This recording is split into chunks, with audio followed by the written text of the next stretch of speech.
creeps, it's Cameron again, and welcome back to my channel where I talk about books, movies, writing, and all things spooky. On this episode of Library Macabre, I have a Halloween book review in April.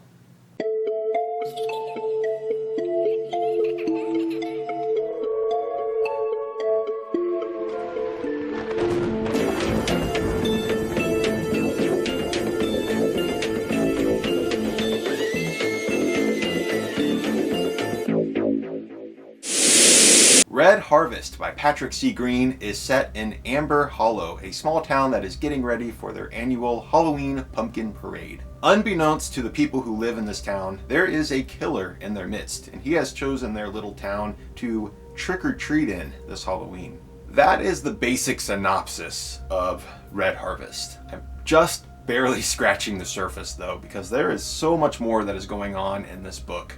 The entire thing has a bunch of different plot lines that all kind of tie together at the end. It's really a roller coaster of a book, and I don't want to give away too much other than just the basic synopsis. I will say that scrolling through the reviews of this book on Goodreads doesn't look too promising. There are a ton of 1 and 2 star reviews, people who just really did not like this book at all. And I can understand that if you are a certain kind of reader. I think a lot of those reviewers picked up Red Harvest expecting one thing, but wound up getting a gory, trashy Halloween slasher with supernatural elements. One that has probably a little too many beheadings for their taste.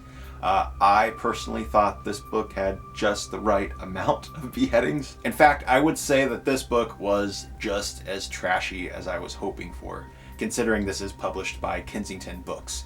And if you've been watching my channel for any length of time, you would have heard the name Kensington pop up many times, because they are the ones who are responsible for the Zebra and Pinnacle horror paperbacks from the 80s. If you're an experienced horror book nerd, then you probably don't need me to say another word. Kensington should really wrap up everything you need to know about Red Harvest. But if you're somebody who's more of a casual horror reader, somebody who believes that all real horror should be a slow burn, or that real horror should be something that you can easily describe as actually more of a thriller to your friends and family because you're ashamed to say the word horror, then Red Harvest probably is not for you. That doesn't mean that I don't appreciate slow burn horror, but I believe that you can have many different kinds.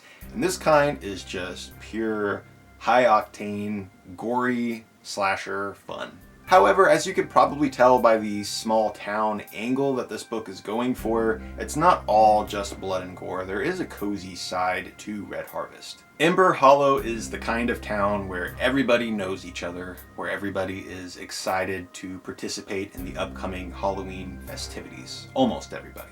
I found myself getting completely lost in this sleepy little farm community and wishing that I could live in a place like this. Until the killings started, of course. That's when all of the blood and gore comes into the story. So we have decapitations, severed limbs, spilling guts, strangulation via brawl strap. You need not worry about the book getting lazy during the finale, because Patrick C. Greene does not hold a single thing back. I mean, we even get a brawl between the local pastor of Amber Hollow and a crazy religious fanatic in a church. It's pretty great. In fact, those were the 2 characters that I liked to read about the most. I loved the pastor in this town. He was very laid back. He is not your cliche kind of pastor character in a small town who's just crazy. He's very smart guy, very laid back, very chill. He loves Halloween and horror and all of that good stuff. So I found him kind of refreshing.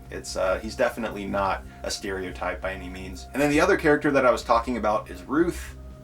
She is the complete opposite. She is completely bonkers and crazy in every way.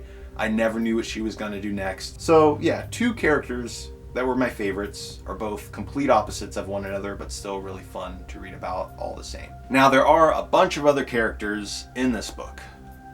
A bunch. A lot of these characters are mostly just placed in the book to die in some violent way, which is cool. I like that. but I feel like it should have spent a little bit more time on the important characters instead of following the minor characters who are just going to end up dying anyway. Those characters do keep the pace of the book from reaching its full potential, so I do have to deduct a star because of that, and also because of just a really small handful of typos that I noticed throughout the book. Otherwise, this is a really fast-paced book. There's very little that is hindering the pace. And I got a kick out of this book. It made me chuckle on more than one occasion, and it gave me an early Halloween fix that I was needing. So if you are a Halloween enthusiast and you like 80s zebra horror paperbacks, then give this one a go. It's pretty fun. I will give a warning about sexual assault though. While it's not shown on the page, it is heavily implied, so if that's something that bothers you, you might want to steer clear of this. So just a warning.